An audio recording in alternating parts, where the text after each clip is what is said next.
Okay, I'm back again. I'm at the top of the southern approach to Dictionary Hill Open Space Preserve off of Grand Avenue, looking straight down towards the reservoir.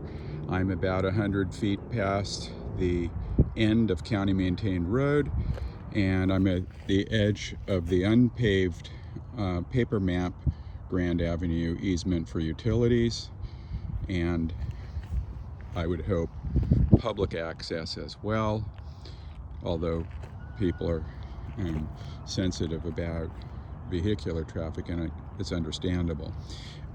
I'm at also the northern limit of what I have found to be the dreaded Emex spinosus. This particular plant here, which I didn't mark, is small enough that it could take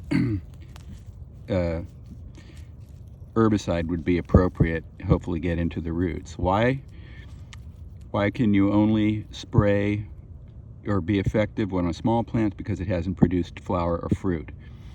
Most of the plants cannot be simply rounded up because they already have fruit, which will go to seed. I put tape around this, what I consider the little grouping that's the northernmost limit. It's occurring where most of the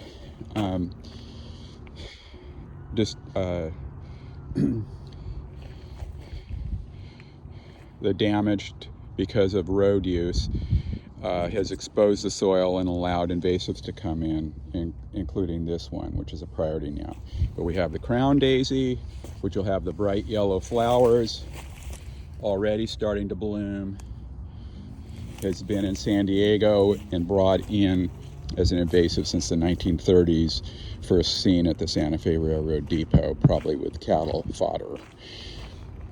You can see it's coming up everywhere here, but it's all over San Diego, and I don't expect people to do anything about it, but it should be known that we have horrible invasives here. So it's coming up here, and of course it's right next to probably one of the top priority, the perennial fountain grass, which displaces native plants because it never ceases to exist on its own, and it's completely naturalized, but of course a serious invasive, and the seed to that need to be bagged as well. As we go down here, we'll go to the high priority, the highest priority, and show you more examples of what devil's thorn looks like. This one's already in need of complete removal. Here's another one that's big enough. We don't know how long, in need of complete removal. And we're just going along the Grand Avenue east shoulder. Of course, lots of fountain grass, and I'll work my way down here. That plant looks like, the leaves look like devil's thorn, but that's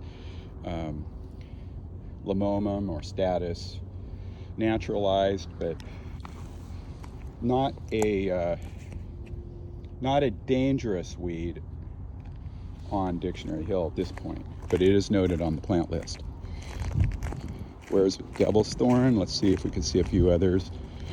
I noticed the utility company keeps a wide denuded stretch of property, and I don't know if you heard that, but you can hear cactus wrens, California gnatcatchers calling in the distance. It's that season, and there are plenty of them on the preserve. And we could always use more. Here's more devil's thorn. And of course, if we think about it, the reason it's on the road edge and why it's extended up from where we first saw it 3 years ago pre-pandemic, it's because the fruit that are heavily armed have caught onto tires and animals, but I'm thinking mainly vehicular traffic and tires, and gotten dragged up to where the highest residents are. Also, it's where a parcel that cuts into the preserve right there, a single parcel, threatens endangered plants like the variegated dudleya. But more on that another time.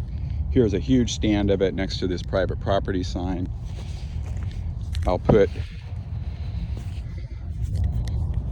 another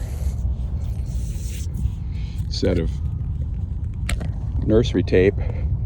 I'll just lay it right on top here. It can't be mixed. But of course, that's not the top of this population. And what I've shown you is not the extent of the population guaranteed. I can see more of it up here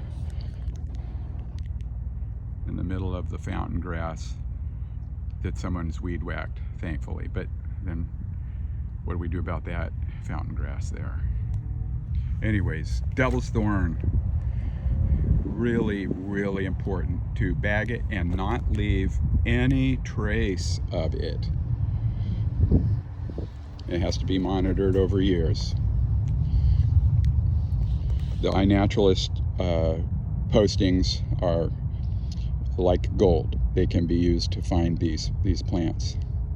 Not guaranteed every time, but on this case, iNaturalist found this 3 years ago. Thank you, bye.